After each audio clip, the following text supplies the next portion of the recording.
Assalamualaikum warahmatullahi wabarakatuh. Berjumpa kembali dengan saya di channel Nanang Arifin dari Madrasah Aliyah Negeri Kota Blitar. Anak-anakku, tentu kamu sebagai manusia normal pernah mengeluarkan urin, buang air kecil. Dan di sini urin Anda itu berwarna kuning. Mengapa urin Anda berwarna kuning? Nah, di sini nanti akan Bapak jelaskan tentang proses pembentukan urin. Ya, proses pembentukan urin. Di sini ada dua tujuan. Yang pertama adalah siswa dapat mengetahui 3 tahap proses pembentukan urin. Yang kedua, siswa dapat mengetahui faktor-faktor apa saja yang dapat menentukan volume pembentukan urin. Kita masuk yang pertama. Di sini Bapak akan menjelaskan 3 tahap pembentukan urin. Ada 3 tahap pembentukan urin. Nah, 3 tahap pembentukan urin di sini. Yang pertama adalah filtrasi, penyaringan. Kedua, reabsorpsi, penyerapan. Ketiga, augmentasi, penambahan. Sekarang kita membahas filtrasi penyaringan. Kata lain dari filtrasi itu adalah penyaringan. Tempatnya di mana? Nah, tempatnya di sini, di glomerulus. Mana ini? Ini glomerulus. Di sini tempat penyaringan, glomerulus di sini. Nah, hasilnya apa? Urin primer. Selanjutnya proses yang kedua, reabsorpsi, penyerapan. Nah, reabsorpsi atau penyerapan ini tempatnya di mana? Di tubulus contortus proximal sini. Di mana tubulus contortus proximal? Di sini. Ini tempat penyerapan. Penyerapan zat-zat atau air. Apa hasilnya? Urin sekunder. Nanti akan Bapak jelaskan. Urin primer kandungannya apa? Urin sekunder kandungannya apa? Selanjutnya, yang ketiga di sini adalah augmentasi. Penambahan. Di mana tempatnya? Tempatnya di sini. Tubulus contortus distal. Ini ya di sini tubulus contortus distal. Di sini. Ini bagian dalam ginjal. Ini terjadi penambahan zat-zat. Hasilnya apa di sini? Hasilnya adalah urin sesungguhnya. Nah, Bapak akan menjelaskan satu persatu dari filtrasi, reabsorpsi, dan augmentasi. Filtrasi, penyaringan terjadi di sini, di glomerulus. Nah, di sini tekanan darah di sini memaksa air, urea, dan zat yang terlarut lainnya masuk ke lumen Gobsula Bowman. Ini Gobsula Bowman. Filtrasi berlangsung di glomerulus saat darah masuk ke nefron melalui arteriola afferent dan efferent. Nah, di sini nanti akan memaksa zat-zat tadi untuk ke kapsula Bowman. Proses filtrasi di glomerulus ini atau penyaringan ini dipermudah oleh terdapatnya sel-sel endotelium. Ya, dipermudahnya sel-sel endotelium yang berpori, lalu adanya membran basilar dan epitel Gobsula Bowman, dan tekanan osmotik, yaitu tekanan oleh air, dan tekanan hidrostastik, tekanan darah pada dinding pembuluh. Itu yang mempengaruhi proses mudahnya filtrasi penyaringan di dalam glomerulus. Setelah melalui tahap filtrasi di sini, masih tahap filtrasi, permeabilitas, nah ini membran di sini itu 100 sampai 1000 kali lebih dibandingkan permeabilitas penyaringan jaringan yang lain. Di sini yang ditahan di sini tidak dimasukkan ke ginjal, itu tentunya yang bermanfaat bagi tubuh. Yang tertahan, tidak diteruskan, artinya tersaring, yang tidak bisa lepas dari saringan, ini yaitu yang pertama adalah sel-sel darah. Trombosit, ini yang membekukan darah kita ketika kita terluka. Lalu sebagian besar protein plasma, sehingga ini tertahan. Sehingga nanti kalau urin kita mengandung protein, berarti ada penyakit dalam tubuh kita. Organnya tidak normal. Nah, yang melewati saringan, artinya dia terus. Itu adalah disebut sebagai urin primer. Mengandung apa? Glukosa, asam amino, natrium, kalium, klorida bikarbonat, garam, dan urea. Ini urin primer yang tetap ya, jadi kan disaring ya sini, disaring. Nah, di sini set. Ini yang sudah di sini adalah urin primer.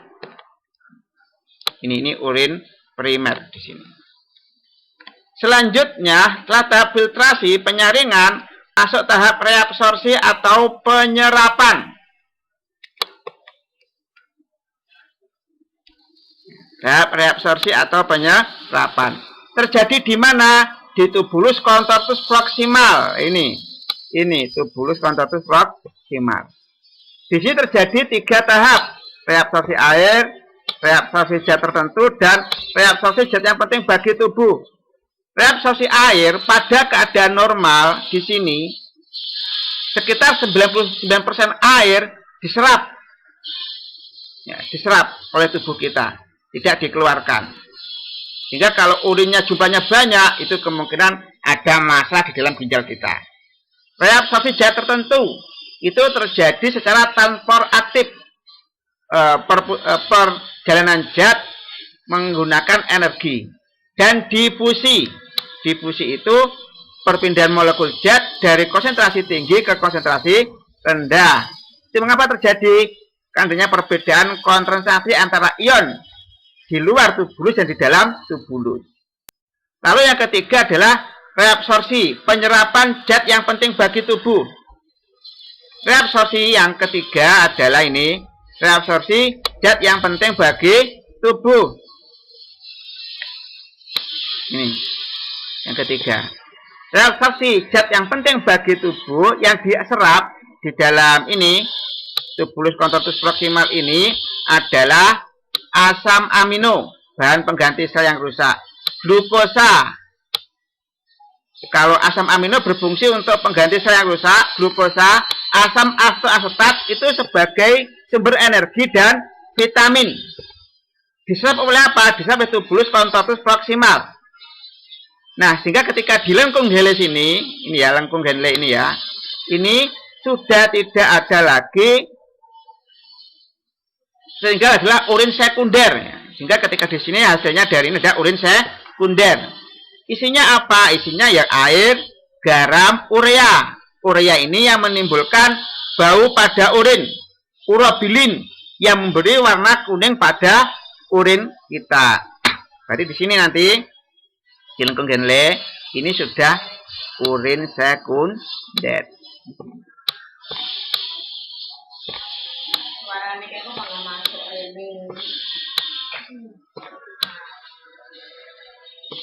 Urin sekunder.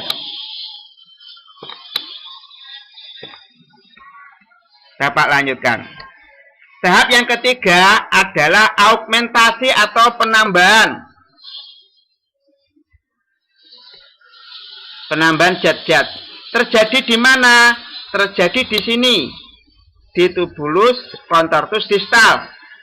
Tubulus contortus distal itu mengekskresikan ion hidrogen, amonium, kreatinin, dan racun melalui proses difusi. Apa fungsi penambahan ion hidrogen? Yang pertama, untuk menjaga keseimbangan pH darah sehingga tetap normal 7-3 atau 7,4, dan urin pH-nya tetap 4,5 sampai 7,5. Sehingga di sini tetap normal. Kalau pH-nya rendah, maka ion hidrogen ditambah. Seperti itu. Nah, selanjutnya yang kedua, fungsi penambahan ion hidrogen di sini adalah untuk membersihkan zat sisa yang ada dalam tubuh kita. Proses augmentasi ini menghasilkan urin sesungguhnya, yaitu 96% ini air, bukan air ya, air.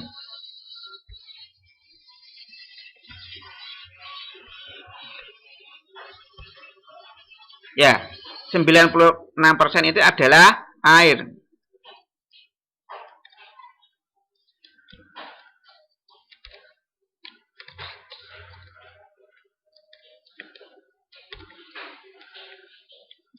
Di 1,5% itu garam.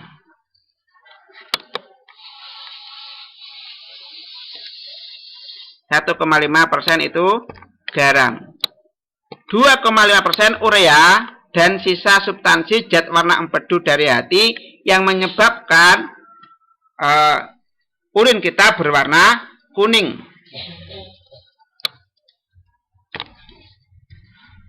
Nah, di sini ada proses mikturasi, yaitu apa? Proses pengeluaran urin yang ada di dalam tubuh kita. Jika kantong kemih ini ada sekitar 200 sampai 300 ml, maaf ini ya, ini ada 200 sampai 300 ml, maka akan timbul refleks buang air besar. Urin itu dari sini ya, dari sini, dari ginjal ke ureter, kantong kemih. Jika di sini sudah sampai jumlahnya 200 sampai 300 ml, maka akan timbul refleks buang air besar. Maka di sini nanti akan dikeluarkan ke uretra, seperti itu. Itu proses mikturasi. Di sini ada beberapa faktor yang mempengaruhi volume urin yang dihasilkan oleh tubuh kita. Pertama, keberadaan hormon antidiuretik, hormon ADH dalam tubuh kita. Hormon ADH itu nanti kalau bertambah, maka akan menyerap urin, sehingga urin kita sedikit. Tapi kalau hormon ADH-nya sedikit, urin kita yang dikeluarkan menjadi banyak. Usia itu juga mempengaruhi volume urin kita. Ketika kita masih kecil, sedikit urin yang dikeluarkan. Tapi kalau sudah makin tua, urin yang dikeluarkan itu makin banyak. Nah, selanjutnya di sini yang mempengaruhi volume urin yang kita hasilkan di sini ya.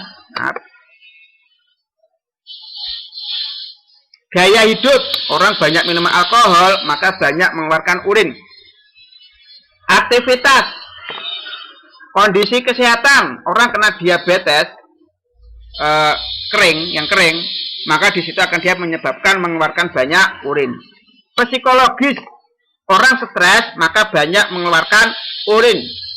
Cuaca, ketika dingin maka kita banyak mengeluarkan urin, karena kalau panas, cuaca panas, musim kemarau, kita sedikit mengeluarkan urin.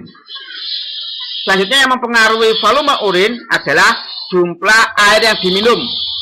Semakin banyak kita minum air, maka semakin banyak urin yang kita keluarkan.